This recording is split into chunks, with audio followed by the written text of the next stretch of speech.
안녕하세요. 반갑습니다.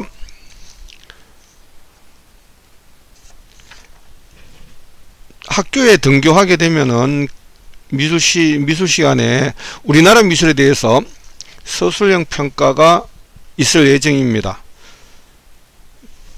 그동안 들었던 내용들에 대한 것들을 나름대로 좀 정리를 해 두면은 많은 도움이 될 거라고 생각이 됩니다. 마찬가지로 교과서 81쪽에 나오는 내용들을 정리하는 시간 가지겠고요. 오늘은 조선시대에 대한 내용이 해당되겠습니다. 조선시대라 그러면은 바로 1392년부터 1910년, 그러니까 누가 나라를 세우죠? 태조 이성계였습니다. 이성계가 나라를 세운 데 있어서 브레인 역할을 했던 사람이 누구라고 생각되나요? 바로 정도전이라는 사람이 이성계를 옹립해서 나라를 세우고 국호를 조선이라고 붙이게 되는 거죠. 조선시대 들어와서 가장 큰 특징이 있다면 이렇게 통치 이념이 바뀌죠. 그래서 통치 이념이란 것은 성리학을 통치 이념으로 세우게 되는 거죠. 아마도 우리 문화 속에서 그 전까지 고려시대까지만 하더라도 국교가 불교였죠. 그래서 불교 정신이 바탕을 깔게 되는 그런 시대였다면은 조선시대 들어오게 되면은 국교가 바뀌죠. 이제 유교라는 것이 바탕으로 해서 정신적인 기준이 되는 그런 시대를 맞이하게 되는 거죠. 그래서 정치적인 정책이 바뀌었는데 그게 뭔가 하면은 바로 억불숭유 정책, 그러니까 불교를 억제하고 유교를 숭상했던 그런 정책으로 바뀌게 되는 거죠. 그러다 보니까 사회 속에서는 많은 부분들이 변화되어지게 되는 거죠. 그래서 실제적으로 생활 속에서는 실용적이고 소박한 그런 문화가 형성되어졌을 뿐만 아니라 그동안 불교 중심의 어떤 장식적이고 또한 귀족적인 그런 고려 문화와는 좀 달리 이제 실용적이고 서민적인, 그래서 우리 민족의 고유의 하나의 영토를 반영하는 이런 미술 문화가 형성되어졌다라고 우리가 일반적으로 얘기할 수 있을 겁니다. 조선시대에는 그 학제에 따라서 분류하는 방법이 조금 다르긴 한데 대체적으로 전기, 중기, 후기, 말기 이렇게 나누기도 합니다. 그래서 오늘 이 내용에서 보는 작품들을 요 시대별로 좀 분류해서 한번 보도록 해보겠습니다. 먼저 전기에 해당되는 전기에 대체적으로 이 시대는 중국의 영향권을 많이 받았던 그런 시대가 아닌가라는 생각을 하게 되는데, 그 대표적인 작가들이 있다면 뭐 안견이나 강희안이나 뭐 심사인당 등등이 있을 텐데, 그 중에서 대표적인 안견의 몽유도원도에 해당되는 그림에, 이 그림은 교과서에도 등장하고 여러분들께서도 많이 봤을 텐데, 이 그림이 언제적 그림인가 하면은 바로 세종 때 그림인데, 세종의 아들이 몇 명 있는데 그 중에서 가장 똑똑했던 사람이 누군가 하면은 세 번째 삼남이었죠. 삼남인데, 그래서 그 임금의 아들이었으니까 뭐라 그런가 하면 대군이란 말을 붙이죠. 그래서 셋째 아들이 무슨 대군이죠? 네, 안평대군이죠. 안평대군의 이름이 성은 이시조선이니까 이겠죠. 그 이름은 용이었죠. 이용이었는데, 그 세종 29년, 그러니까 1447년에 4월 20일 밤에 그 안평대군이 꿈을 꾸죠. 그 꿈 속에서 박팽령과 함께 무롱도원에 갔던 그 꿈을 꾸게 됩니다. 그 무롱도원이라 그러면은 그 사후세계 이런 의미를 갖고 있는 거죠. 뭐 불교에서 말할 때 극락, 뭐 서양 종교에서 말할 때는 천당, 뭐 이렇게 얘기하는 것처럼 어떤 유교 쪽에서 바라볼 때 그 한 세계를 가지고 무릉도원 뭐 이런 얘기를 하게 되는 거죠. 그래서 꿈속에서 박팽령과 함께 거닐었던 그 꿈을 꾸는데, 꿈을 꿈에서 깨어나고 난 뒤에 너무 그 내용들이 선명하게 기억되다 보니까 그 내용을 앙견을 불러다가 설명을 하죠. 내가 꿈속에서 이러한 내용을 보았다라고 설명을 하게 되는데, 그 꿈속에서 봤던 그 내용을 앙견이 그림으로 그려놓았는데, 그래서 꿈속에 있는 도원의 모습을 그렸대서 꿈몽자를 써서 꿈속에 있었던 도원, 무릉도원의 모습을 그림으로 그렸대서 몽유도원도 이렇게 이야기하죠. 왼쪽에는 현실 세계고 오른쪽으로 들어가면은 오른쪽에 복사꽃이 확 피어있는, 그래서 복사꽃이 활짝 피어있는 이런 부분들이 그려지고 있는 부분들이죠. 그래서 첩첩한 산을 지나서 그 한가운데 복사꽃이 활짝 피어있는 도원의 모습들, 이런 것들이 그림의 내용으로 나오게 되죠. 그 내용이 바로 이 그림에 그리게 되는 부분들이고요. 그 다음 이거는 강희안의 고사관수도. 그래서 높을 고자를 써서 그 높은 곳에서 선비사자를 써서 선비가 바라볼 관자를 쓰죠. 바라보고 있다. 뭐를 보는가 하면은 아래에 물숫자, 물을 바라보고 있는 그림. 그래서 높은 곳에서 선비가 바위 위에 엎드려서 그 아래에 있는 물이 흐르는 모습들을 바라보고 있는 그 그림에서 고사관수도 라는 말을 쓰고 있습니다. 이 그림은 신사임당의 그림이죠. 신사임당이 그림을 굉장히 좋아했었는데요. 신사임당 하면 누가 떠오르죠? 신사임당의 아들이 되게 유명한 학자 한 분에 해당되죠. 그 부분이 누군가 하면은 율곡에 태어나서 자랐다 해서 율곡 이이. 그래서 율곡은 그 이이가 살았던 마을 이름이죠. 그래서 율곡에서 태어난 이이다라는 의미를 갖고 있는 거죠. 그래서 율곡 이이의 어머니가 신사임당이죠. 그래서 신사임당이 이런 꽃과 풀, 벌레 이런 것들을 많이 그렸죠. 그래서 초충도, 그래서 풀과 벌레의 모습들을 그렸다 해서 초충도라는 얘기를 하게 되죠.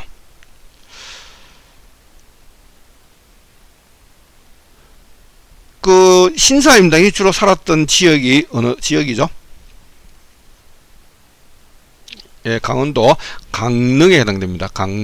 강릉에 보면은 신사임당이 살았던 그 장소가 대나무가 많이 났다 그래서 오죽헌이라는 단어가 있죠. 그 오죽헌이 바로 신사임당이 살던 그 집을 얘기하고 있는데요. 그 신사임당의 대표적인 그림이죠. 그래서 여러분들이 흔히 보는 우리나라 지폐에 보면 신사임당이 등장하는데, 그게 이 중에 하나 그림이 초충도 하나가 5만원짜리에 들어가 있죠. 어느 그림이 들어가 있을까요?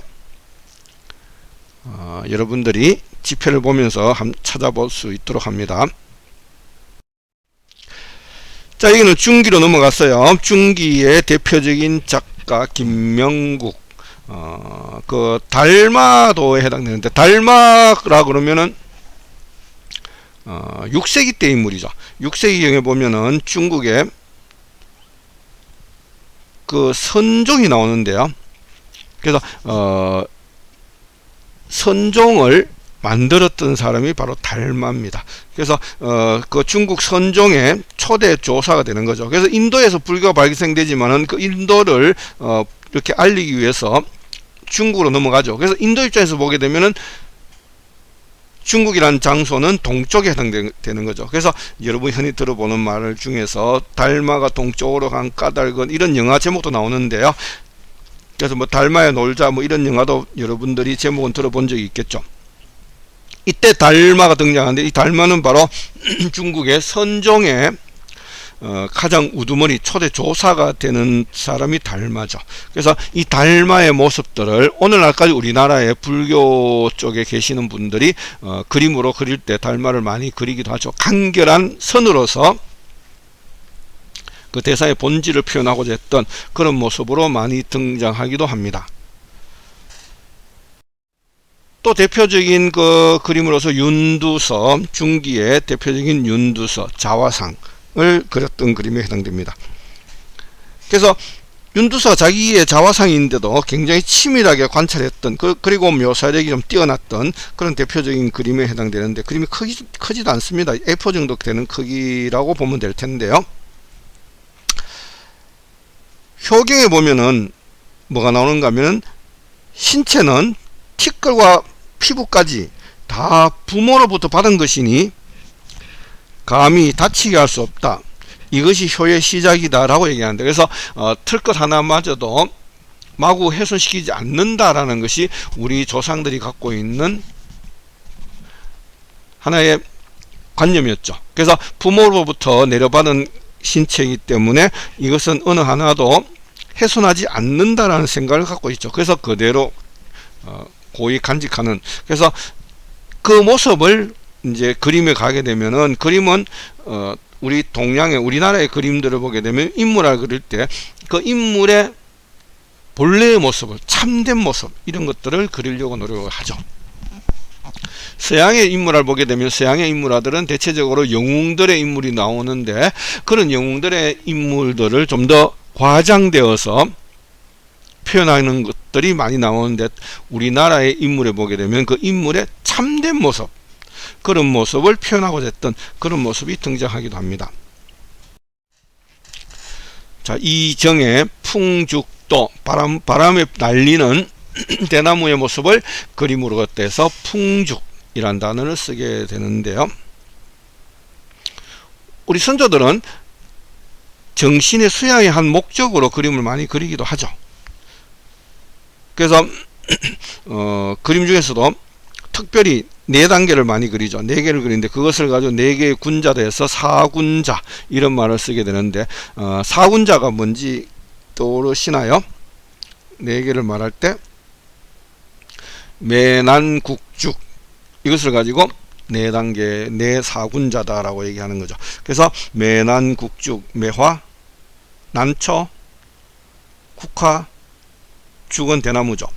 대나무, 이것을 많이 그렸죠. 그래서 특히 그 중에서도 대나무를 많이 그렸는데, 대나무의 특징이라면은 바로 바람에 휘어지지는 않는다라는 얘기죠. 꺾이면 꺾겠지 휘어지지 않는다라는 얘기죠. 그래서 고든 대나무의 모습에서 우리 선조들은 절개를 떠올리게 되는 거죠. 그래서 무릇 학자는 절개를 지킨다라는 뜻을 가지고 있는 거죠. 그래서 그 절개를 지킨다는 의미에서 대나무라는 것을 굉장히 많이 그리기도 했죠. 그래서 대나무라는 것이 등장하게 되는데요. 그래서 이 그림은 바로 대나무가 바람에 날리는 그런 모습이 돼서 풍죽이란 단어를 쓰기도 했죠. 자, 이어서 그 후기로 넘어가면은, 후기 가장 대표적인 것이 뭐가 있는가 하면 바로 그 시대에 그 이전과 다소 다른 게 나오는데, 그게 뭔가 하면은 바로 그 이전의 풍토라면은 아무래도 중국의 영향을 상당히 많이 받게 되는데, 이 후기에 넘어와서는 이제 우리 것을 찾고자 하는 거죠. 그래서 사회적으로는 실학사상이 등장하게 되는, 그래서 정약용이 말했던, 다산 정약용이 강조했던 그 실학사상, 그래서 실사구시란 단어를 많이 쓰기도 하죠. 그것이 바로 실학인데, 이런 실학이 바탕에 깔리면서 이제 우리의 정신을 되찾자라는 운동이 벌어지게 되는 거죠. 그래서 이 후기 부분이 언젠가면은 정조 시대, 그래서 영정조 시대인데, 이 영정조 시대의 대표적인 특징 하나가 바로 우리의 조선의 문예 부흥기였다라고 일반적으로 정리를 하게 되는 거죠. 그래서 이제 풍경을 그리더라도 중국의 풍경을 그리는 것이 아니라 우리의 풍경, 우리가 볼 수 있는 풍경, 이런 것들을 그리게 되는 거죠. 그래서 우리의 이런 풍경을 그렸다 해서 이때 그 그림들을 뭐라 그러는가 하면은 진경산수, 그 진경산수의 대표적인 작가가 누가 있는가 하면은 바로 정선을 들 수 있는 거죠. 한양에 가게 되면은 한양에 경복궁이 있는데, 궁궐, 그 당시에 궁궐이 경복궁이죠. 경복궁을 두고 경복궁 뒤편에 좌우에 산이 있습니다. 그 산이 뭔가 하면은 좌측에는 북악산이 있고요, 우측에는 인왕산이 있는 거죠. 지금 보이는 이 모습은 바로 인왕산의 모습에 해당될 겁니다. 그래서 경복궁의 정원이 뭔가 하면은 바로 뒷정원이 북악산과 인왕산이죠. 그래서 이런 북악산과 인왕산 사이에 앞에다가 경복궁을 지었는 거죠. 그래서 우리 건축물이라는 것은 이 자연 속에 그대로 들어간다라고 얘기하는 거죠. 그래서 그 위치조차도 자연 속에 그대로 놓여지게 되는 거죠. 경복궁을 위해서 북악산이나 인왕산이 있는 게 아니고 인왕산과 북악산 사이에 경복궁이 놓여지게 된다는 의미를 갖고 있는 거죠. 그래서 지금 보이는 이 산은 인왕산인데 그 정선이 인왕산의 모습을 그림으로 그리게 되는 거죠. 그래서 요 그림이 인왕산을 보고 그렸던 그림인데, 요 그림이 바로 인왕제색도라는 제목이 붙어 있는 그림에 해당됩니다. 이 그림이 언제 그렸는가 하면은 1751년에 그린 겁니다. 1751년에 윤 5월 19일부터 윤달 5월 19일부터 25일까지 그 장마였다 그럽니다. 그 장마 기간 중에서 그 25일 날 그린 그림이다라고 알려지고 있는데요. 이때 정선은 76세였죠. 76세의 나이에 이 그림을 그리게 됩니다. 이 그림 속에 가옥이 하나 나오는데요. 저 가옥은 뭔가 하면은 바로 그 절친이었던 이병년의 집을 말하는 거죠. 그래서 이병년이 몸이 되게 안 좋았었는데요. 그래서 이병년을 그리면서 이 그림을 그리게 되는데, 그 5월 25일 날 그리게 되는데, 이병년이란 그분은 29일 날 사망을 하게 되는 그런 인연이 있던 그림 중에 하나가 이 인왕 제색도에 해당되는 그런 그림에 해당될 겁니다. 또 정선은 우리의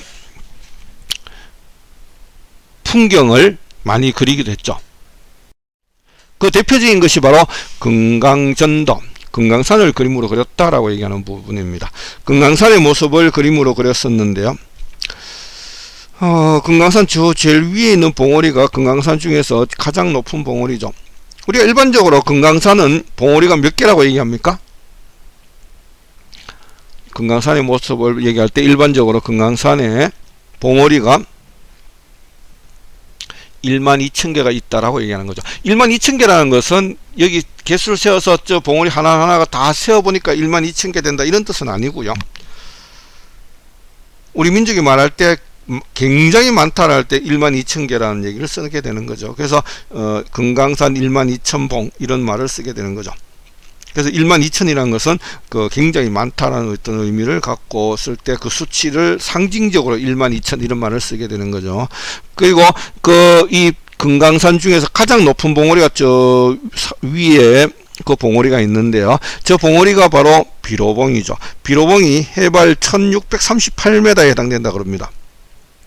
그래서 저 비로봉에서부터 선이 하나 내려오는데, 선이 태극 문양으로 선이 내려오죠. 그래서 오른쪽은 태극 문양으로 선을 그어 본다면 오른쪽은 밝은 에너지로 그림이 묘사되어 있죠. 그래서 양의 기운을, 그리고 왼쪽에는 좀 어두운 모습의 기운으로 이렇게 그림을 그렸죠. 그래서 이것은 음의 기운, 그래서 음양 사상이 그대로 내포되어 있는 그 태극 문양의 모습으로 금강산을 묘사해 놓은 그런 그림에 해당됩니다.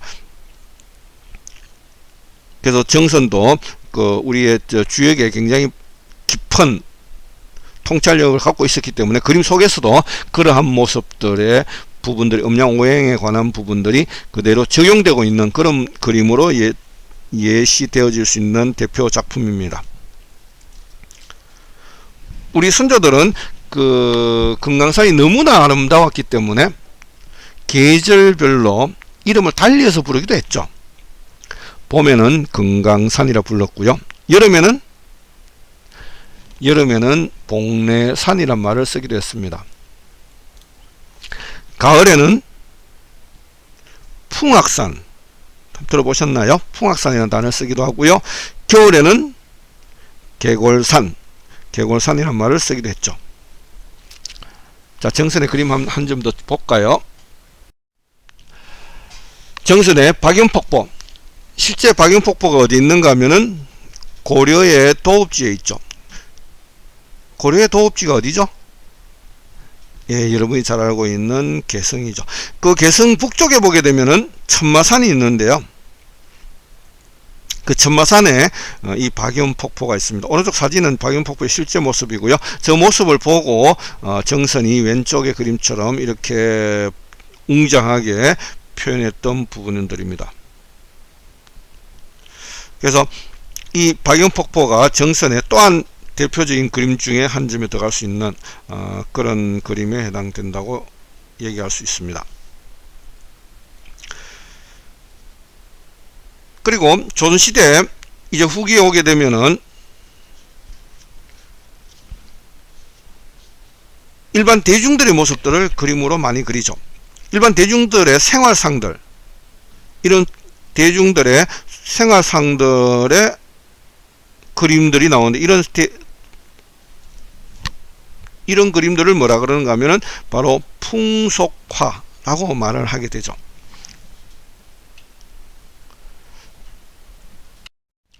이런 풍속화 그림들은 여러분들이 많이 봤을 텐데요. 대표적인 게 김홍도의 지금 보는 것처럼 씨름이라는 그림을 보고 있는데요. 이런 서민들의 모습들, 일반 그 당시에 생활상의 모습들, 이런 그림들을 많이 그렸는데 이때 대표적인 이런 풍속화를 그렸던 화가가 있다면 바로 가장 대표적인 게 김홍도가 있고요. 또 예를 든다면 누가 있을까요? 신윤복이 있죠. 그리고 또 한 사람을 더 든다면 김덕신이 있습니다. 이 세 사람을 가지고 조선시대의 대표적인 풍속화가 3대 풍속화가라고 일반적으로 얘기를 하게 되는데, 그 대표적인 작가 중에서 하나가 이제 김홍도죠. 김홍도는 서민들의 모습을 많이 그렸습니다. 김홍도를 얘기할 때 호를 뭐라 붙이죠? 무슨 원? 예, 단원 김홍도. 그래서 김홍도의 호가 단원이죠. 그래서 단원 김홍도. 그래서 서민들이 실험하고 있는 장면의 모습이 나오죠. 이 그림 나오면은 뭐 옥의 틱하고 찾기 시하는 얘기가 나오는데, 옥의 티라고 해서 좀 바뀌는 부분이 어디 부분이죠? 자세히 보면은 오른쪽 아래에 구경하고 있는 두 사람의 모습에서 옥의 티를 발견하기도 한다는데 어디가 옥의 티일까요? 오른쪽 제일 아래에 있는 사람의 모습을 보면서 옥의 티 하나를 찾아봅니다. 어디가 어색한 표현이 하나 나올까요? 바로 그 부분이 옥의 티죠.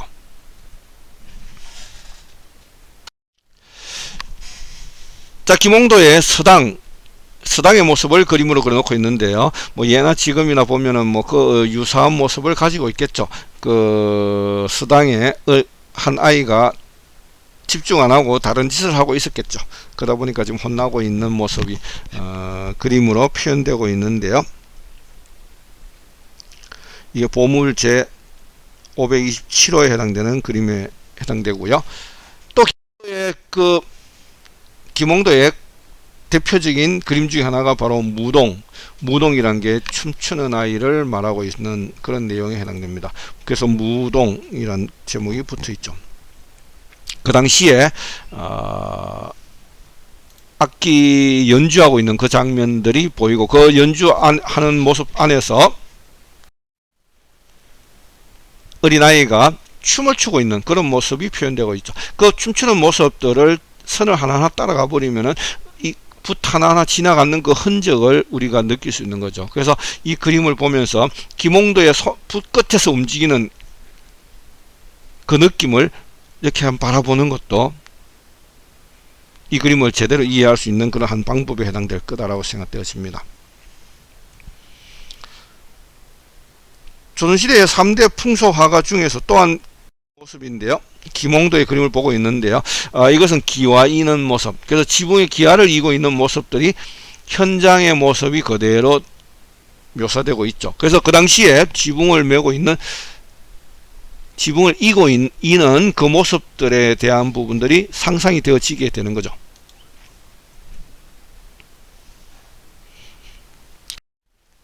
자, 또한 대표적인 풍속화가 중에 한 명이 바로 신윤복입니다. 신윤복의 호가 혹시 떠올려지나요? 신윤복도 호가 무슨 원인데 두 자인데요. 신윤복의 호가 바로 해원 신윤복, 해원 신윤복이죠. 신윤복의 가장 대표적인 미인도 이 간송미술관에 소장되고 있는데요. 그래서 간송미술관의 분관이 대구에 오죠. 여기서 가까운 곳에 대구미술관이 있지 않습니까? 대구미술관 그 바로 앞에 그 간송미술관 대구 분관이 이제 착공될 겁니다. 그래서 여러분들이 머지않은 시점에서 아마도 간송미술관 본 분관을 가서 이 미인도도 감상할 수 있는 그런 기회가 되어지지 않을까라고 생각되어집니다. 아마도 조선시대의 그 미의 기준이란 것은 아마 이런 모습이 아닐까라고 추정하고 있는 거죠. 미의 기준이란 것은 시대별로 좀 변하기도 하죠. 요즘 미인이라고 얘기하는 부분과 조선시대의 미인이라고 얘기하는 부분은 좀 다르겠죠. 그래서 조선시대의 미의 기준점을 갖고 있는 그러한 대상이다라고 얘기할 수 있을 미인도. 그래서 미인도가 대구에 온다면은 간송미술관 대구 분관에 온다면은 대구가 미인도의 도시가 되겠죠.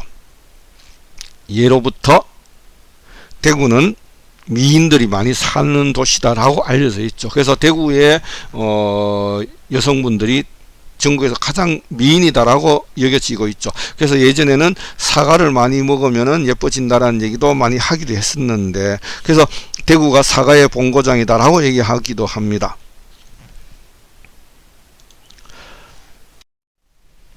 자, 단오 풍경. 단오가 곧 다가오죠. 음력으로 5월 5일이 단오인데 경산에서 보면 경산 자인 단오제가 이루어지게 되는 거죠. 그래서 자인 단오제가 이루어질 때 큰 행사가 이루어지는데요. 자인 근처에서 여러분들이 한 번쯤은 가본 기억이 있겠죠. 그래서 단오 풍경 중에 하나가 이제 신윤복의 그림인데, 단오 음력 5월 5일 날은 조선시대에서는 남녀 불문하고 유별했었는데,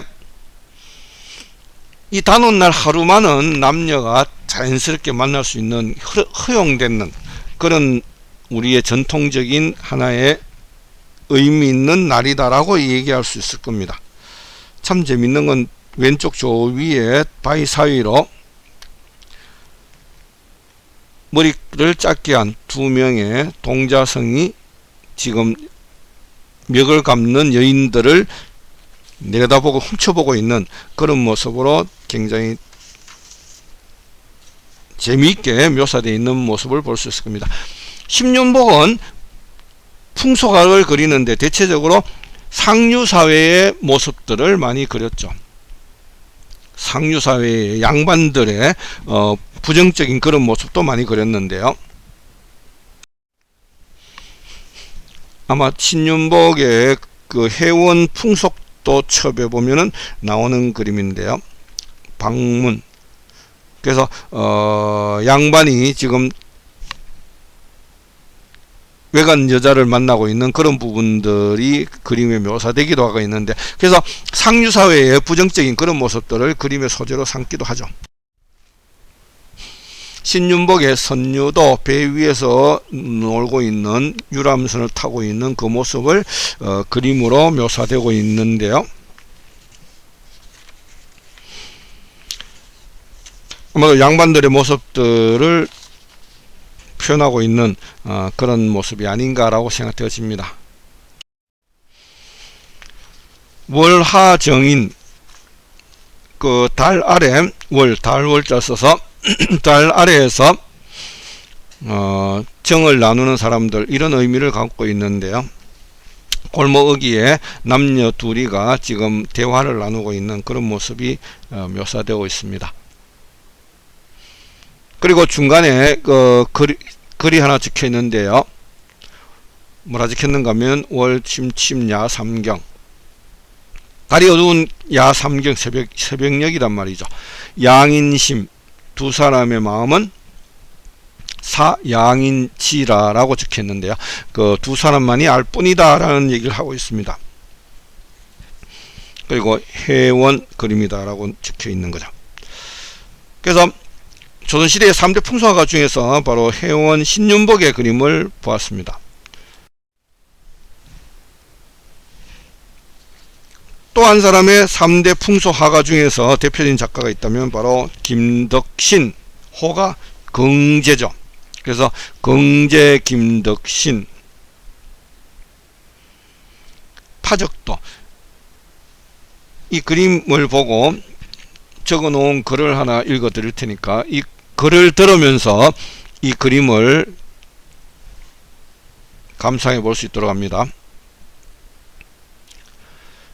그림은 화사한 분홍 꽃망울을 달고 있는 봄꽃 가지가 휘늘어진 어느 민가의 툇마루에서 벌어진 일을 담고 있다. 주인 양반은 방금 마루에서 돗자리를 짜고 있었던 모양이다. 잘 말려 가지런하게 다듬어 놓은 골프를 하나씩 틀에 올린 다음 고드렛돌을 감아 이리저리 넘기는 소리가 났을 것이다. 그 또닥거리는 소리에 맞춰 부인은 안방에서 뭔가 다른 부업을 하고 있었는지 모른다. 말이 없어도 그다지 심심하지 않은 무덤덤한 내외 시간이니 서로 착실하게 그렇게 앉아서 허구한 봄날이 지나가는 것이다. 마당에는 봄 햇살을 받아 갓 태어난 병아리가 짹짹거리고 가끔씩 먹이를 구해온 암탉이 구구 소리를 내고 있었을 것이다. 그 평화롭고 졸음겨운 정경을 느닷없이 깨버리는 불청객이 있으니 바로 날렵한 몸매의 들고양이가 그 주인공이다. 다가올 때는 슬금슬금 아무도 모르게 와서는 어미달게 포위망에서 조금 떨어진 병아리 한 마리를 순식간에 낚아채어 불이 나게 내빼고 있다. 다급한 병아리 소리에 놀란 암탉이 그제야 혼비백산하여 눈을 휘둥그레 뜨고 깃털을 세우며 소리를 지르고 나머지 병아리들은 이리저리 숨을 곳을 찾느라 조급하게 흩어진다.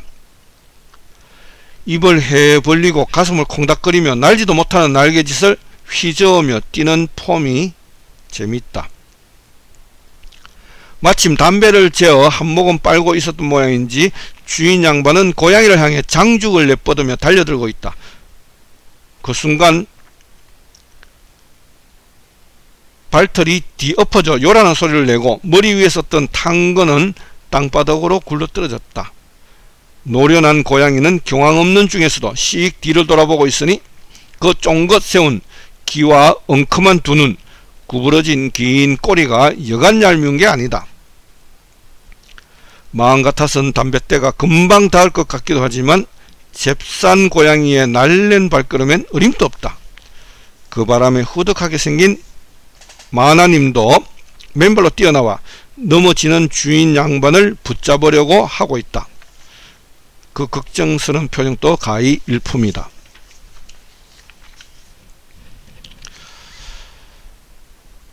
자, 이 그림을 잘 기록해 놓은 그러한 느낌의 글이 아닌가 싶습니다. 자, 이제 조선시대 말기로 넘어갑니다. 말기에 넘어가면 가장 대표적인 우리의 문인 한 사람이 있죠. 그게 바로 누군가 하면은 김정희. 호가 뭐죠? 추사죠. 그래서 추사 김정희, 김정희의 세한도라는 제목의 그림입니다. 그 김정희가 그 당대의 가장 대표적인 석학이었죠. 우리나라뿐만 아니라 동아시아를 대표하는 그런 석학 중에 한 분이었는데 이분이 정적에 의해서 제주도로 유배를 가게 되죠. 그래서 제주도로 유배 가서 5년째 될 때 그렸던 그림입니다. 그래서 김정희가 권세를 누리고 있을 때는 수많은 사람들이 자기에게 다가왔는데 김정희가 제주도에 유배에 갔을 때 그때는 그 많은 사람들이 다 떠나고 김정희에게 가까이 오지 않았었는데 그 중에서 김정희의 제자 한 명은 끝내 김정희를 찾아가서 많은 교감을 나누죠. 그가 누군가 하면은 바로 이상적입니다. 그래서 그 이상적에 감사해서 김정희가 이 그림을 하나 그려주게 되는 거죠. 이게 바로 세한도입니다. 세한도란 얘기는 공자에 나오는 얘기인데요. 공자가 무슨 말을 하게 되면은 한겨울 추운 날씨가 된 다음에야 소나무와 잣나무가 시들지 않음을 알 수 있다라고 했습니다. 소나무, 잣나무는 본래 사계절이 없이 지지 않는 것인데 추운 겨울이 오기 전에는 같은 소나무, 잣나무가 얼마나 푸르는지 잘 모른다는 거죠. 온갖 잡풀도 다 푸르르기 때문에 한여름에는 누가 진정한 푸르름인가를 모르지만은 한겨울이 온 이후에, 추위가 닥친 이후에 여전히 소나무, 잣나무는 그 푸름을 유지하고 있다라는 의미로서 그 세안도, 그 공자에 나오는 세안도에 관한 이야기를 그림으로 그려서 그의 제자였던 이상적에게 주었던 그림이죠. 그래서 아마 여러분들이 그 제주도 여행을 가게 되면은 이 김정희의 유배지를 한번 볼 수 있을 텐데요. 그 유배지 가면 이 그림이 놓여져 있습니다. 이 그림은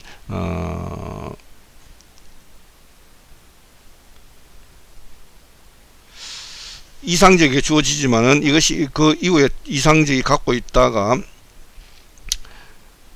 그 김정희의 추사의 그 작품들을 굉장히 좋아했던 일본인 후지츠카가 청나라에서 이 그림을 구입하게 되죠. 이 그림을 구입해서 그가 가지고 있었는데 그 우리나라의 서예가 손재영 씨가 1944년도에 일본에 가서 이 그림을 받게 되죠. 그래서 이 그림이 우리나라로 넘어오게 되는 계기가 되어졌는데 됐고요. 그리고 그 이후에 그 미술 수집가 손창근이라는 분이 이 그림을 또 보관하고 있다가 지금은 국립중앙박물관에 기증을 해서 국립중앙박물관에 소장되어 있는 걸로 되어 있습니다. 그래서 한여름에, 그러니까 자기가 권세를 누리고 있을 때 수많은 사람들이 왔는데 한겨울이 되었어야 진정한 소나무와 잣나무의 푸르름을 알 수 있다라는 것을 말하는 거죠. 자기가 정말 그 이제 유배지에 있을 때 그 유배지에 항상 찾아와서 새로운 학문의 서적들을 구해서 김정희에게 줬던 이상적에 그려준 그림이죠. 그래서 정말 자기가 힘들 때 함께 했던 이상적에 그려준 그림으로서 여러분들은 그렇죠. 정말 자기가 힘들 때 어려울 때 함께 했던 그 친구가 진정한 친구다라는 의미의 그림이 되죠. 이것이 바로 제주도에 있는 유배지에 놓였던 추사 김정희의 기념관이죠. 추사관인데 요 그림이 뭔가, 요즘 현재 건물이 앞에 나오는 세안도에 나오는 건물의 모습을 본따서 기념관을 만들었죠. 추사관이라고 이름이 붙어 있는데 김정희의 호는 굉장히 많죠. 추사관도 있고 완당이라는 호도 썼고요. 한 100여 가지 썼다 그러는데요. 그 지하로 내려가는 입구의 모습이고요. 그래서 추사관의 모습이 나옵니다.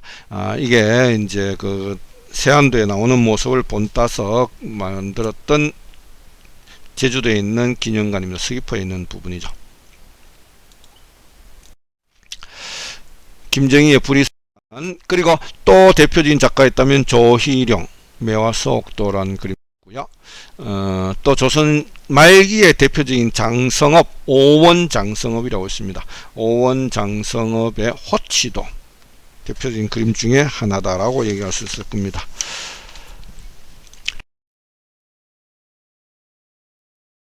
정도전이 인간은 무릇 5가지 그 행동 양식을 가져야 된다라고 얘기하죠. 그것을 오행이라고 말을 했습니다. 그 오행의 내용이 뭔가 하면은 바로 무릇 어지린자 써서 인간은 어지러야 된다는 얘기죠. 인자로 해야 된다는 얘기죠. 그 다음 의리를 가져야 된다는 거죠. 옳을 의자 쓰는데요. 인간은 무릇 옳은 일에 나서야 된다라는 뜻을 말하고 있는 거죠. 그리고 예. 그래서 인간은 무릇 예절을 지켜줘야 된다. 인간은 무릇 지혜로워야 된다. 인간은 신의를 가지고 있어야 된다라는 얘기죠. 그래서 정도전이 인품의 덕목으로서 5가지를 얘기하죠. 이것을 오행이라고 그러죠. 그것이 인의예지신이라고 얘기하죠. 그래서 이 인의예지신을 음양오행에 맞춰서 각 방향에 배치시켜 버리는 거죠. 그래서 인은 동쪽, 의는 서쪽, 예는 남쪽, 지는 북쪽, 신은 중앙에 이렇게 해서 한양을 구성을 할 때 건물을 지으면서 그 성곽을 메꾸면서 문을 만들죠. 그 문이 동서남북으로 문이 있었죠. 그래서 동쪽에 있는 문은 어떤 의미를 갖고 있는가 하면은 이름을 붙이기를 흥인지문이라고 붙이고 여기에다 인을 넣었죠. 그래서 이 동쪽에 있는 문을 가지고 흥인지문이죠. 그래서 이 문을 들락거릴 때는 어지러움을 배워라라는 의미가 담겨 있는 거죠. 그래서 서쪽에는 돈이문이 있죠. 돈이문에는 의자를 넣어서 이 문을 들락거릴 때는 옳음에 대한 의로움을 가지라 라는 의미를 가지는 거죠. 남쪽에는 숭례문, 그래서 남쪽 문을 들락거릴 때는 예절을 지켜라라는 의미를, 예절을 배우라는 의미를 갖고 있는 거죠. 그리고 북쪽에는 홍지문, 지혜로움을 가져야 된다라는 의미를 담고 있는 부분들이죠. 그리고 4대 문 안에서 중앙에 또 하나의 신자를 넣어서 믿을 신을 넣어서 하나 넣은 게 있죠. 그래서 거기에다가 종을 하나 만들죠. 그 종이 뭔가 하면은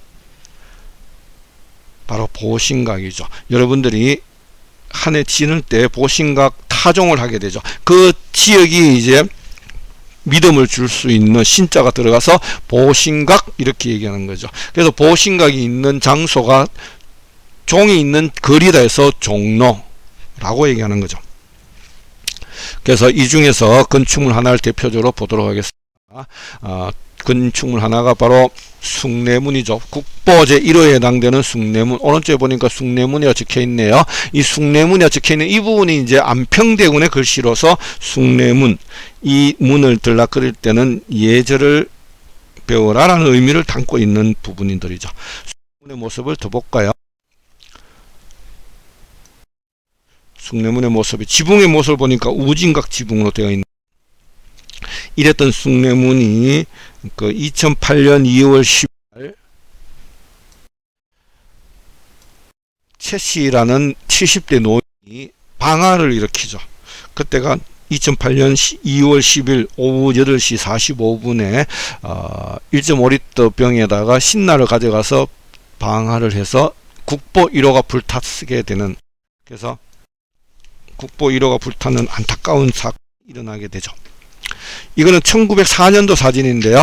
1904년도에 한양의 모습이라고 볼 수 있겠죠. 서울의 모습이라고 볼 수 있겠죠. 그래서 숭례문에 있는 그 모습일 거고요. 숭례문 앞에 그 서민들의 모습들이 이렇게 생활했던 모습으로 보여지고 있습니다. 숭례문 그 건축물 근처로 이렇게 함께 즐겼던 이 불탔던 이 숭례문을 다시 완공을 하죠. 5년 동안 걸쳐서 2013년 5월 4일 날 완공을 하게 되는 분들이죠. 그래서 오늘날 여러분들이 한양 땅에 가면은 지금 볼 수 있는 이런 그림들을 볼 수가 있을 겁니다. 자, 이제 근대로 넘어와서 근대 작가들 몇 명만 보고 지나가도록 하겠습니다. 우리 전통적인 그림을 그대로 유지하고 있는 변관식, 외금강, 옥류천, 금강산의 모습이죠. 이상범의 추경산수, 가을에 탄 산과 물의 풍경이다라는 의미를 가지고 있는 거죠. 근대로 넘어와서 우리의 대표 작가가 있다면 바로 이중섭. 이중섭이 1916년부터 1956년까지 거의 한 40년을 살다 갔던 부분인데 아마 여러분들이 많이 알고 있는 그런 작가가 아닌가라는 생각을 하게 됩니다. 이중섭이 이 그림을 그릴 때가 어디서 그렸는가 하면 이게 1955년도 53년에서 5년도 사이에 그렸다라고 지내지는데, 이 그림이 대구에서 그렸다라는 말도 이제 전해지기도 하죠. 대구의 경복여관이라고 있는데요. 이 이중섭이 구상 시인하고 굉장히 친했죠. 그래서 구상 시인이 이중섭을 불러서 대구에서 몇 개월 동안 생활을 하게 되죠. 물론 이중섭은 원래 평양 출신입니다. 평양 출신이지만은 전쟁이 일어나면서 피난 생활을 오게 되는 거죠. 그 피난 생활을 거치면서 대구에서 잠시 머물고 부산 뭐를 통해서 제주도에서도 몇 개월 머물기도 했던 그랬던 부분인데요. 그래서 제주도 가 있다가 1955년경에 이 흰소를 그림으로 그리기도 하죠. 또한 그리기도 하는데 그때 대구에서 생활을 하게 되는 거죠. 구상 시인에 의해서 대구로 와서 대구에서 개인전을 하기도 했는데 그 당시에 서울서 미도파 백화점에서 미도파 화랑에서 개인전을 하게 되는데, 그 개인전 할 때 그 그림들이 이런 은박지의 그림들 때문에 그림이 다 철수당하죠. 왜냐하면은 이런 어린아이가 옷을 벗고 있다는 게 외설이다 해서 그 당시에 경찰에 의해서 이 그림들이 다 철거당하는 그런 일도 벌어졌었는데요. 그러나 그 이후에 대구에 와서 개인전을 하죠. 대구에 와서 개인전 할 때 누가 개인전을 하는데 도움을 주는가 하면 그 당시에 대구 미문화원장으로 있던 아더 조셉 맥타카트라는 분이 이중섭을 개인전을 열어주죠. 그때 이중섭은 너무나 가난했기 때문에 이 맥타카트가 그 당시에 이중섭의 그림을 한 4점 정도를 구입하죠. 구입해서 맥타카트가 미국으로 돌아갔을 때 그가 미국 뉴욕에 있는 뉴욕 현대미술관에 이중섭의 그림을 기증하게 되는데, 그래서 우리나라 작가 중에서 미국의 최초로 미술관에 영구 전시가 되어 있던 작가가 바로 이중섭이죠. 그래서 이중섭이 그 기점을 통해서 우리나라의 대표적인 작가로 발돋움하게 되는 계기가 되어지는데요. 그 역할을 해줬던 분이 바로 맥타카트죠. 맥타카트가 미 국무부 소속으로 있었는데 1997년에 퇴직을 하죠. 퇴직하고 난 뒤에 맥타카트는 우리 한국의 정서에 너무나 익숙해서 한국을 너무나 사랑한 나머지 다시 한국으로 돌아오죠. 퇴직하고 난 뒤에 한국에 와서 1997년에 와서 영남대 그 영문학과 교수로 생활을 하게 됩니다. 그래서 1976년에 와서 97년까지 한 20년 동안 영남대 영문학 교수로 있는데, 그래서 한국인보다 한국을 더 사랑했던 교육자였죠. 그래서 지금 현재 요 동상이 영남대 영문학과 그 앞에 가면은 놓여져 있는 부분입니다. 그래서 이중섭을 만들었던 한 분이 바로 맥타카트다라고 얘기할 수 있는 부분입니다. 제주도에 가면은 그 이중섭이 1951년도에 가서 한 몇 개월 정도, 한 8개월 정도 제주도 생활을 하게 되는데, 그 인연으로 제주도에서 이중섭 미술관을 만들기도 하고 했는데요. 여러분들 아마 제주도 가면은 이중섭의 미술관을 볼 수 있을 겁니다. 이거는 종군화가 전쟁에서 종군 화가로서 생활했던 박수관의 대화. 또 현대 작가 중에 한 명을 소개해 드리겠습니다. 되게 화려한 작품 세계를 가지고 있는 한 분의 작품에 해당될 겁니다. 여러분들이 이 작품들을 또 많이 볼 수 있는 기회가 있지 않을까라는 생각을 들고요. 여기까지 우리 현대 작가까지 훑어봤습니다. 오늘은 조선시대 그리고 근현대 작가들을 보면서 우리나라의 흐름들을 훑어봤습니다. 다음 시간에는 유홍준 강사님을 모시고 우리나라 미술에 대한 부분들을 다시 강의를 들을 수 있는 그런 기회를 만들어 보겠습니다. 긴 시간 동안 수고가 많았습니다. 감사합니다.